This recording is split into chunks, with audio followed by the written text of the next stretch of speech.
Gracias, Clo, otra vez por invitarme. La verdad es que no sé si soy la mejor. No soy la mejor en hacer nada en 15 minutos, pero bueno, ya he pedido permiso para que me alarguen unos poquitos minutos.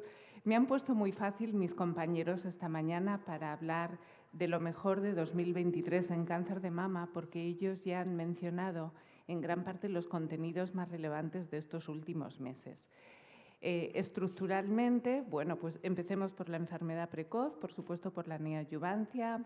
Ya hemos hablado de triple negativo. El doctor Pascual a través de un caso clínico, ha repasado los resultados actualizados en seguimiento de supervivencia del estudio KEYNOTE 522, un estudio que trata de testar el beneficio en dos objetivos, no solamente PCR, sino supervivencia libre de enfermedad sin recaída, y esto es único para el estudio 522, el beneficio de Pembro con quimioterapia neoadyuvante o quimioterapia neoadyuvante sola.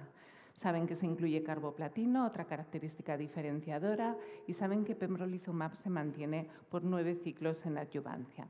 Hemos hablado del impacto en PCR, el primero de los objetivos. Tomás lo ha revisado. Lo más importante quizá es el seguimiento a largo plazo, y no solamente en el análisis previo IA4, sino en el análisis actual ESMO 2023 IA6, se confirma el beneficio de la adición de pembrolizumab en supervivencia libre de enfermedad recidivante con un hazard de 0,6, un beneficio que además se mantiene en cualquier estadio de la enfermedad. Y quizá este análisis de subgrupos es importante porque al principio nos resultaba casi sobretratar, ¿no? Tantos pacientes que eran candidatos a este estudio. Cualquier paciente, excepto el T1N0, podía entrar en el estudio 522.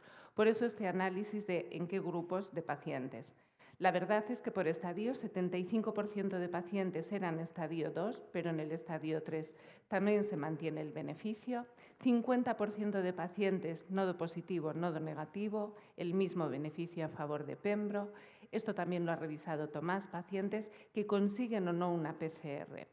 Volviendo un poco al tema del acceso, en España, en algunos hospitales, empezábamos a utilizar pembrolizumab y suspendíamos pembrolizumab adyuvante en los pacientes que sí conseguían una PCR, simplemente para poder en ese momento ofrecer el fármaco a más pacientes en la parte neoadyuvante. Sin embargo, ahora, ya con acceso, ya con reembolso, y esto es cierto que puede ser variable, sí vemos que hay un beneficio con un hazard ratio idéntico a favor de pembrolizumab en pacientes que consiguen la PCR y en aquellos que no. Lógicamente, el beneficio absoluto depende del riesgo y no podemos tener un delta igual en los dos grupos, pero el riesgo relativo es idéntico a favor de pembrolizumab y por eso y por diseño del ensayo debemos mantenerlo. ¿Qué ocurre con los pacientes T2N0? Más de lo mismo, se benefician por igual.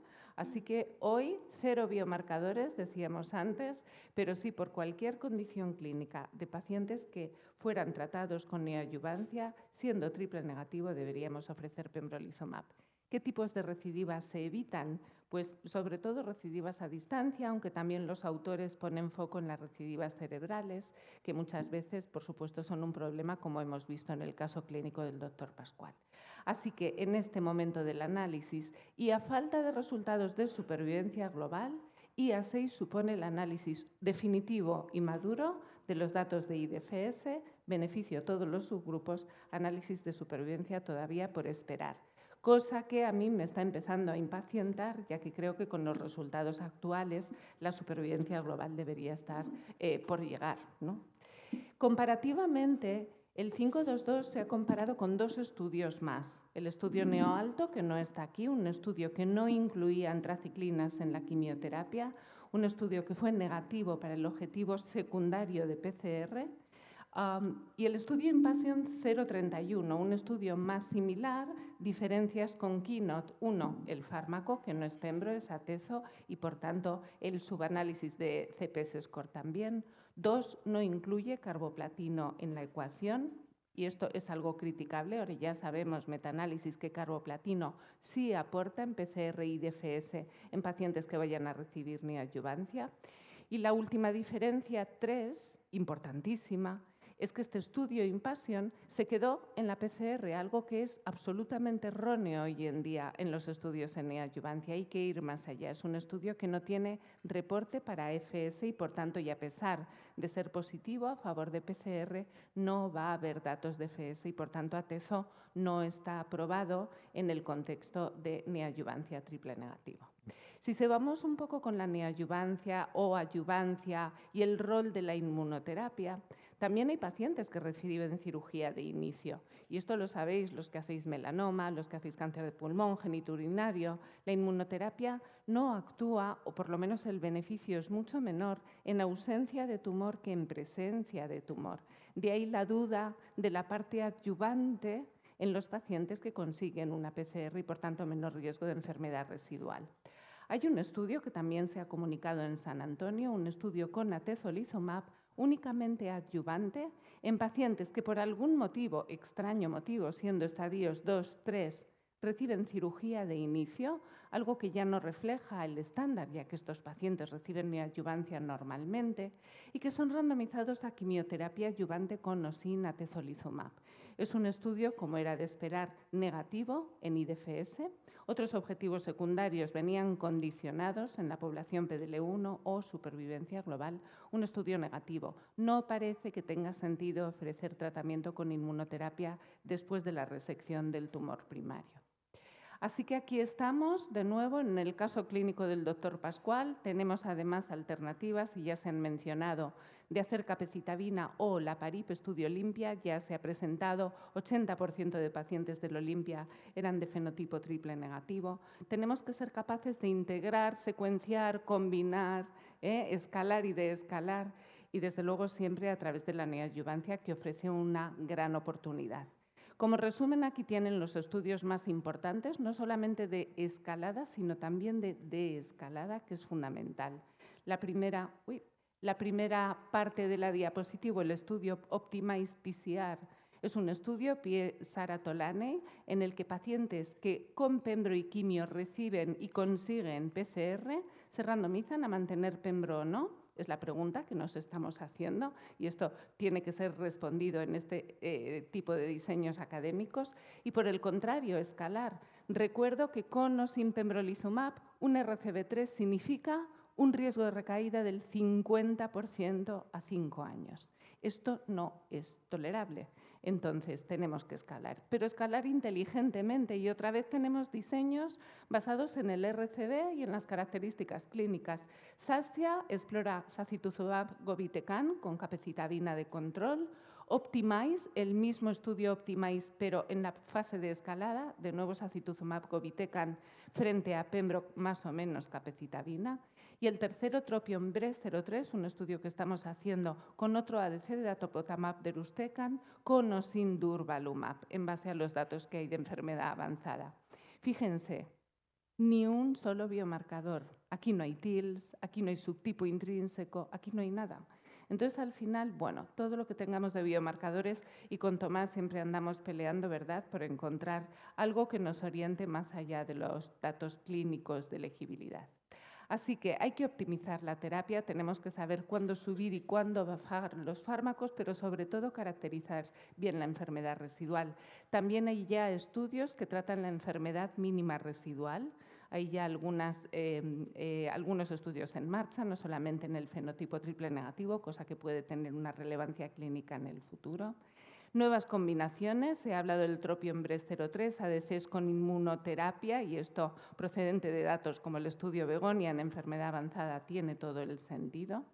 Habrá que redefinir esto, ojo, porque un paciente con una positividad de estrógeno entre el 1 y 10 es un paciente triple negativo, no es un paciente luminal, y desgraciadamente hoy estos pacientes no pueden ser incluidos en los estudios de triple negativo. Una excepción, en el TROPION-Breast03 acabamos de hacer una enmienda a favor de poder incluir pacientes ER-low. Y después surge el concepto de HER2-low. La doctora Franco se ha centrado en HER2 positivo. Pero ¿y los pacientes que siendo triples negativos son HER2-low? ¿Qué hacer con ellos? Quizá la paciente de Tomás, que ha tenido una recidiva cerebral y con las dudas de la actividad cerebral de sacituzumab, podría haber sido también candidata a TDXD, ¿por qué no? Y ya lo último, por supuesto, y se ha mencionado, cómo se trasladará esto dentro de supervivencia global y cómo integrar estos datos en datos de seguridad a largo plazo. Estamos hablando de un entorno curativo, necesitamos adherencia y no queremos sustos en pacientes que son potencialmente curables. Seguimos en la enfermedad precoz, en este caso en la enfermedad luminal, y aquí hay muchas preguntas que todos tenemos en la cabeza y que no son nuevas del 2023.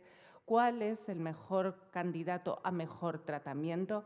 La doctora antes ha hecho una presentación maravillosa de cómo redefinir el riesgo en la adyuvancia, que es algo muy básico en cáncer de mama y que todavía no tenemos tan claro. Incluso la última pregunta venía a través de las plataformas genómicas. Tenemos que ser capaces de integrar esto.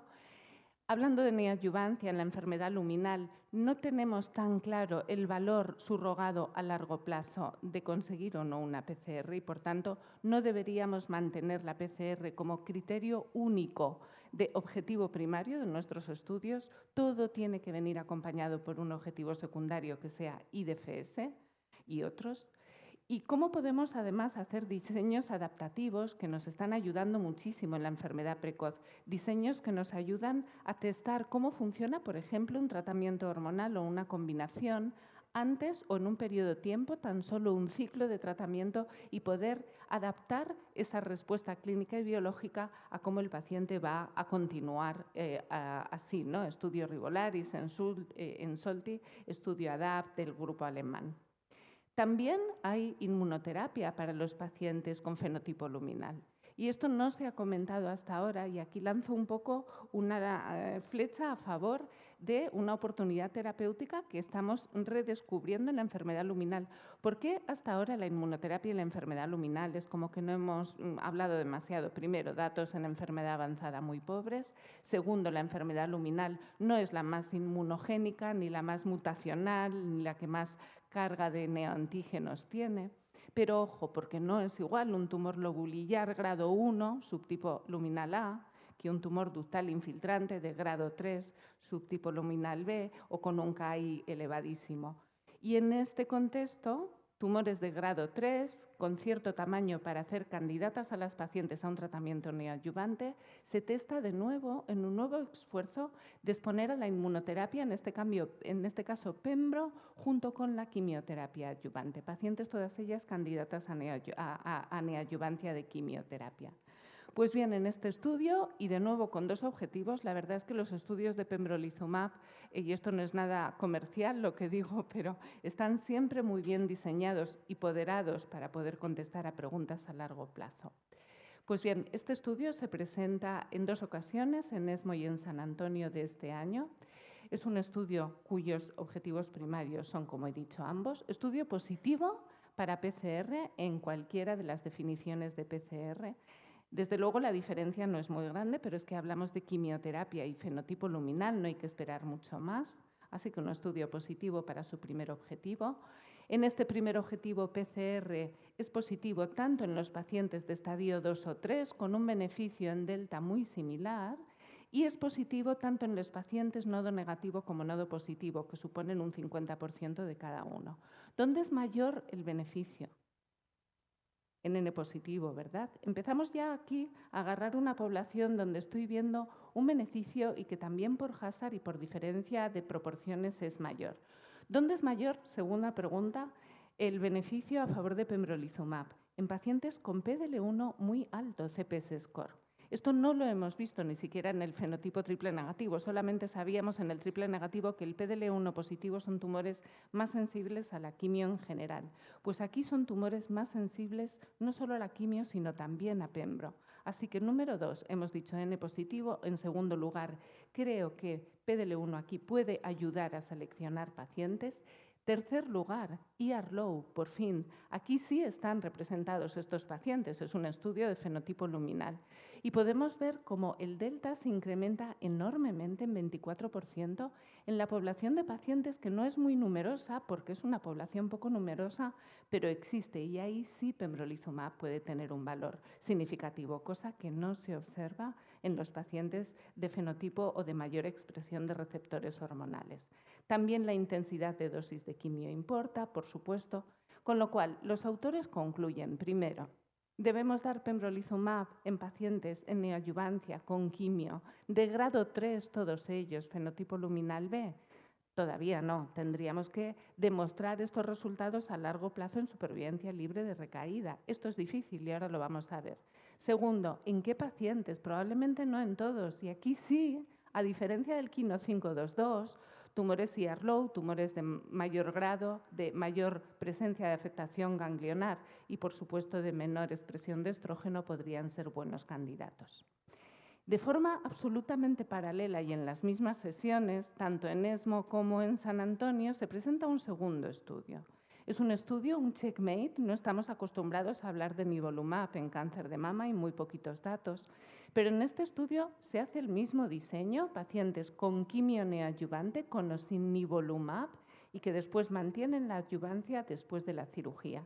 Una diferencia que existe es que son tumores también aceptables de grado 2 siempre y cuando tengan una expresión baja de IAR, lo veis allí, es una diferencia respecto al KEYNOTE, hay algunos pacientes incluso N0, pero un diseño muy similar. ¿Qué concluye este estudio? Datos idénticos. Esto está fenomenal, porque esto significa que la inmuno sí funciona y funciona en algunos pacientes y no es dramático en la ITT. Vamos a ver qué más coincidencias hay entre los dos estudios. La verdad es que, como he dicho, diseños muy similares, salvo que se permite también un grado 2 en el estudio de nivolumab. Y en los resultados es que, sorprendentemente, los dos coinciden en que el beneficio de nivo también es mayor en pacientes ER-low. En segundo lugar, también es mayor en pacientes que tienen afectación ganglionar. Tercer lugar, también es mayor en pacientes con mayor tasa de PDL1 positividad. Por tanto, aquí tenemos dos estudios muy bonitos que creo que podemos analizar de forma conjunta. ¿Qué es lo que pasó con el estudio Checkmate y por qué no se ha comentado demasiado? Este estudio, igual que el KEYNOTE, también tenía un segundo objetivo primario que era la FS. Y sin embargo nunca se va a poder analizar. ¿Por qué? Porque salieron resultados, como bien conocéis, de la combinación de abemaciclib junto con nivolumab en un estudio diferente. Hubo muertes tóxicas, el problema de la neumonitis no era tolerable y es muy difícil ahora enganchar estos pacientes de alto riesgo con una adyuvancia de nivolumab y abemaciclib, que por los datos del Monarquí es necesario ofrecer. De modo que al final el estudio redujo su tamaño de 1.000 a 500 pacientes y el objetivo primario permaneció solo como PCR, pero apoya perfectamente la idea de selección de pacientes. Por tanto, y las segundas conclusiones respecto a esta parte es si los significados en PCR se van a traducir en FS y, por supuesto, en supervivencia global, que es un objetivo secundario, ojalá sí, y si deberíamos esperar a ello, ojo, porque dentro de la percepción de que en el fenotipo triple negativo igual no hay que esperar y hay que ir pidiendo como se pueda conseguir pembrolizumab, a mí me preocupan muchísimo también pacientes jóvenes que tienen fenotipos luminales B, tumores grandes y que tienen una agresividad biológica increíble, ¿no? Vamos a empezar a pensar esto. Segundo, si la IDFS va a ser positiva. Tercero, cómo incorporar los datos de IDFS y la adyuvancia con pembro, que es lo que ha ocurrido con nivo, y añadir abemaciclib o supuestamente ribociclib o incluso la parib en alguna paciente que salga mutada, teniendo en cuenta aquí sí las toxicidades que puede haber y que ha habido personas que han fallecido por esta combinación, y esto es algo muy serio. Y desde luego, cómo vamos a integrar un poco estos biomarcadores y las plataformas genómicas de expresión. La verdad es increíble. Pero ni en el Checkmate ni en el KEYNOTE 156 se han incluido las plataformas genómicas para seleccionar pacientes de inicio. Increíble. Entonces, bueno, todos los análisis que hagamos y que tendremos serán análisis exploratorios. Ya voy a ir más rápido, sigo en la enfermedad precoz. En la adyuvancia ER-positive, HER2 negative se han repasado ya los datos del estudio Monarquí. Solamente recordar la absoluta importancia que tienen las decisiones en adyuvancia para pacientes de alto riesgo, porque lo que decidamos en los 2 primeros años impacta en el desarrollo de su vida, y esto se veía en la enfermedad ER2 positivo y se mantiene ahora también en la enfermedad luminal. Fijaos cómo el incremento a favor de abemaciclib se mantiene en el tiempo, y no solo se mantiene, sino que se va haciendo todavía más significativo, incluso en riesgo de recidiva a distancia, y esto necesariamente se va a traducir en un beneficio en supervivencia global, necesariamente. Es enfermedad luminal, falta tiempo, pero ocurrirá. Volvemos a los biomarcadores. San Antonio 2023, Nick Turner han intentado encontrar qué pacientes dentro del monarquí, y esto se ha contestado en las preguntas. Si hacemos prosigna, no encontramos un beneficio diferencial. Todos los subtipos intrínsecos y grupos de riesgo se benefician de abemaciclib. Si hacemos oncotype, pasa lo mismo. Ningún RS score mayor o menor determina que algún paciente se beneficie, ni más ni menos, todos lo hacen. Y si hacemos mutaciones, salvo ese 16% de las pacientes amplificadas en CEMIC, que tiene un valor que por supuesto habrá que explorar, en general ninguna de las mutaciones, sobre todo las más frecuentes, parecen descartar a aquellos pacientes candidatos a abemaciclib adyuvante. También se han visto los datos del NATALEE. Recuerdo, la principal diferencia es que son pacientes a veces sin afectación ganglionar, grupo intermedio, y esta es la principal característica diferencial con monarquí, con resultados positivos ya en un segundo análisis a favor de ribociclib. Recuerdo, dosis bajas, 3 años, riesgo intermedio. Este es el NATALEE. Y no solamente en IDFS, sino también en Distant Disease Free Survival, que será lo que más pueda correlacionarse con supervivencia global. Esto ya se ha revisado, desde luego nadie utiliza ribociclib adyuvante, todavía nadie, porque estos resultados son muy inmaduros, sobre todo en el grupo de riesgo intermedio, que es donde podríamos estar ofreciendo ribo, ya que es el grupo diferenciador con monarquí, pero falta seguimiento muchísimo y esto pues todavía no puede ser recomendado. ¿Qué ha ocurrido también en la adyuvancia ER2? Hemos hablado de ER2 un poquito en el contexto del algoritmo entero, ¿no?, de la enfermedad ER2 positiva. Pues ni más ni menos que el análisis definitivo de la supervivencia libre de recaída del estudio Catherine. ¿Os acordáis? No es un estudio tan antiguo, pero como ahora solo hablamos de TDXD, pues el estudio Catherine, que randomizaba a los pacientes que tenían PCR en cualquier grado de PCR después de una neoadyuvancia mínima de 6 ciclos de quimio con 9 semanas de trastuzumab, ni siquiera se menciona pertuzumab, es decir, cualquier neoadyuvancia en ER2 positivo, cualquier grado de no PCR, los pacientes se randomizaban a TDM1 trastuzumab, que era el estándar en el momento del diseño del estudio, objetivo primario IDFS, y ahora es cuando realmente, estos son los datos que hemos manejado hasta ahora, beneficio en supervivencia libre de progresión, hazard 0,50 y por tanto reembolso y adaptación, ¿no?, universal de utilizar TDM1 adyuvante en estos pacientes, pero realmente el análisis final se hizo y se presentó en San Antonio de este año, donde se demuestra de nuevo un hazard de 0,54 y un delta del 13% a favor de TDM1 frente a trastuzumab en estos pacientes no PCR.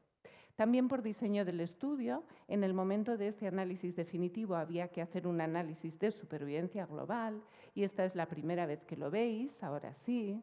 Y en este análisis de supervivencia, con un seguimiento de 8 años y medio, TDM1 también reduce significativamente el riesgo de muerte, hazard de 0,66, aunque es el primer análisis de supervivencia, no es el análisis definitivo de supervivencia. El análisis definitivo de supervivencia se prevé 12 años después del primer paciente randomizado, algo que todavía temporalmente no hemos tenido. Por tanto, y respecto a la adyuvancia en ER positive y HER2 negative, en ER positive vemos pues, que desde luego los CDKI van a tener un rol, que tenemos que saber cuál es el impacto en supervivencia global, y si no lo hubiera, si alguien decidiría dejar de utilizarlos, yo creo que no, pero es una pregunta que queda ahí, teniendo en cuenta además que la supervivencia global es un objetivo secundario y no primario de los estudios. En segundo lugar, las toxicidades a largo plazo. En tercer lugar, los dichosos biomarcadores que no aparecen por ningún lado. En cuanto a TDM1 adyuvante, como he dicho, creo que en la enfermedad ER2 positiva el final análisis está todavía pendiente y veremos qué ocurre con algunas nuevas combinaciones. Ya sabéis del estudio DESTINY-Breast05, que compara TDXD con TDM1, del estudio COMPASS-HER, que compara TDM1 con o sin tucatinib en el contexto adyuvante, es algo que tendremos que esperar. Y, por supuesto, si todos los fármacos se van incorporando en el algoritmo de la enfermedad precoz, como puede ser TDXD en la adyuvancia del cáncer de mama triple positivo o HER2 positivo, ¿qué vamos a hacer después cuando el paciente recaiga, ¿no? Que muchos fármacos ya habrán sido utilizados y, por tanto, eficaces en la enfermedad precoz. La parte de la enfermedad avanzada en ER-positive no ha tenido demasiados datos este año. Quizás solo para recordar, una pregunta muy básica: ¿cuándo debemos ofrecer CDK inhibidor en la enfermedad avanzada? Si en la primera línea o en la segunda línea, da lo mismo. La PFS2 es idéntica y, por tanto, la conclusión del estudio SONIA, un estudio académico, puede ser que haya pacientes donde el iniciar una monoterapia pueda ser una opción adecuada. La segunda pregunta es: ¿cuáles son los datos de vida real en este momento? Este es un estudio español que tiene bastante valor y que exploraba cuál es el mejor partner hormonal, letrozol o fulvestrant, en primera línea en combinación con palbociclib. Un estudio que sorprende porque después de un gran seguimiento de 59 meses, la supervivencia mediana es de 65 meses y la mediana de tiempo a la progresión de 33. Esto es para quien todavía crea que palbociclib no funciona. Sí funciona. De hecho, es impresionante. Estas curvas son mejores que las reportadas en los estudios de fase 3 y, además, este beneficio es independiente del partner hormonal, como ya se sabía de la primera presentación de resultados. Hemos tenido también, por fin, los datos de supervivencia global del estudio MONARCH-3, estudio de primera línea de letrozol con o sin abemaciclib, un estudio muy positivo que ya sabemos en cuanto al beneficio de supervivencia libre de progresión, un hazard de 0,5. Por eso utilizamos abemaciclib en primera línea y también en segunda. Y, sin embargo, y a pesar de este beneficio, la supervivencia global no ha alcanzado una significación estadística. Esto es algo estadístico, desde luego, el hazard es de 0,8, las medianas de tiempo a la muerte son muy diferentes, pero realmente no es un estudio positivo para supervivencia global. Quizá un problema de diseño. Hay que recordar que ninguno de los estudios de CDK inhibidores contemplaban la supervivencia global como objetivo primario. Y, por supuesto, un mayor tiempo de vida sin quimioterapia, como ya era conocido. Aquí surge un estudio de primera línea también, el estudio INAVO 120, presentado por primera vez en San Antonio, con solamente datos de uno de los dos objetivos primarios, supervivencia libre de progresión. En este caso son pacientes en primera línea de tratamiento hormonal que, además, son portadoras de mutaciones de PI3K. En estas pacientes son randomizadas a recibir fulvestrant con palbociclib con o sin inavolisib.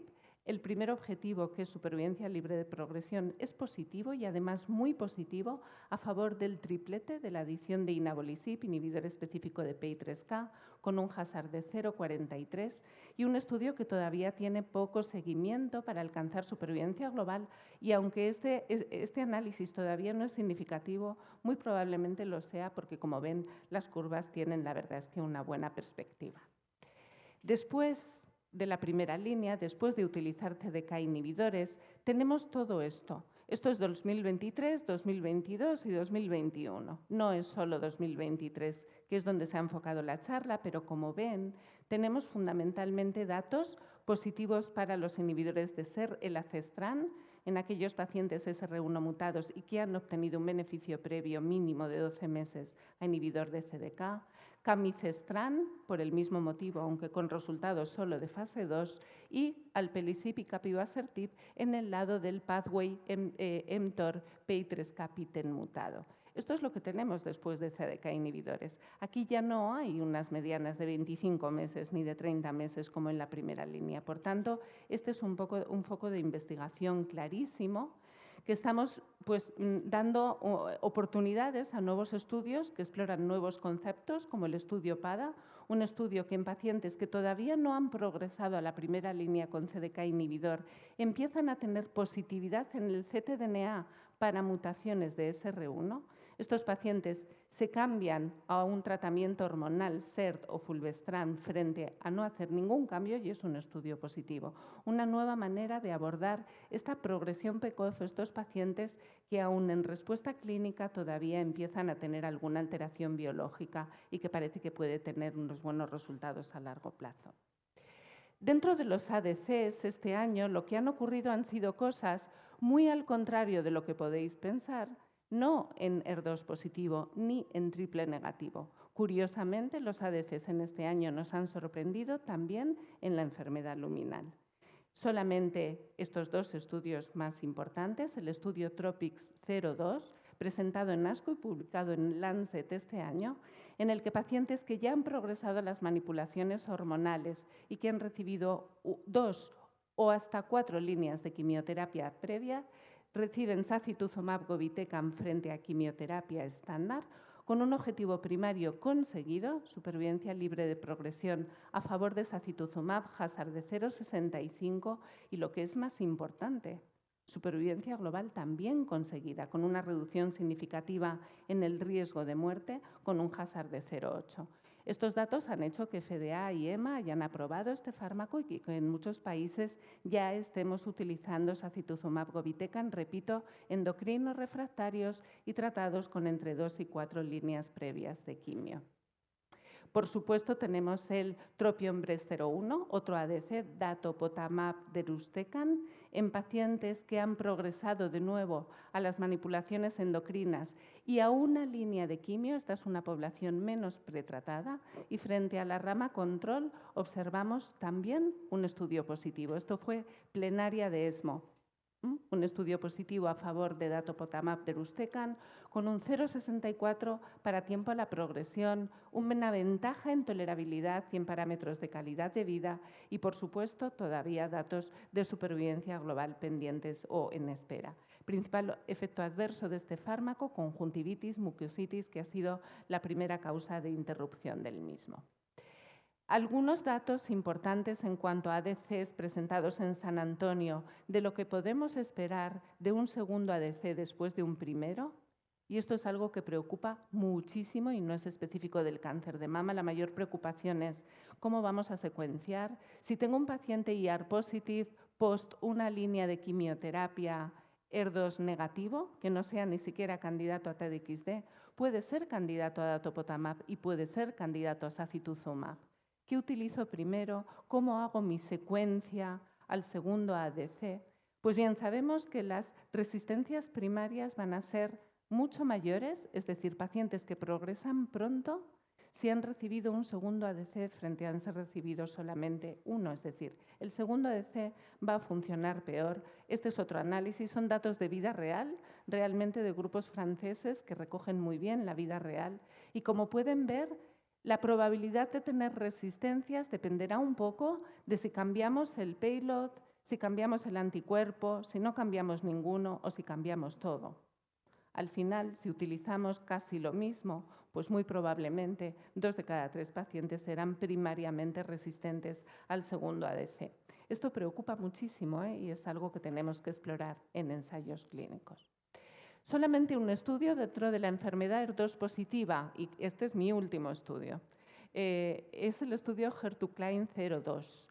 Este estudio, como ya se ha mencionado anteriormente, combina la administración de TDM1 con o sin tucatinib en segunda línea, pacientes que han recibido previamente trastu y taxano. Esto queda un poco obsoleto, por supuesto. La segunda línea ya no es TDM1, es TDXD, por tanto el brazo control se nos queda anulado. En segundo lugar, teniendo los datos del triplete del HER2CLIMB con tucatinib, capecitabina y trastuzumab, sería muy raro ofrecer tucatinib en otro tipo de combinaciones. Pero el estudio es el que es, se diseñó en el momento en que se diseñó y además es un estudio positivo para uno de los dos objetivos primarios, que es la supervivencia libre de progresión. Es cierto que la positividad no es dramática, pero el hazard es del 0,7, cumple los objetivos y la supervivencia global todavía con un seguimiento inmaduro. Bueno, es un estudio que puede aportar, quizá para algún paciente, toda la información es buena. Por tanto, y como ya últimas cuestiones, dentro de la enfermedad avanzada, Tener claro que los CDK inhibidores habría que ofrecerlos siempre en primera línea, salvo quizá algún paciente que por el estudio SONIA, donde no esté tan claramente indicado el CDK en la primera línea, podría haber una secuencia hacia la segunda, que ribociclib es la primera elección, ni siquiera abemaciclib ha conseguido datos positivos en supervivencia global, y si jugamos, jugamos siempre igual. Y si la supervivencia global era objetivo secundario, pero se ha antepuesto a la hora de seleccionar los fármacos, ribociclib debería ser el estándar.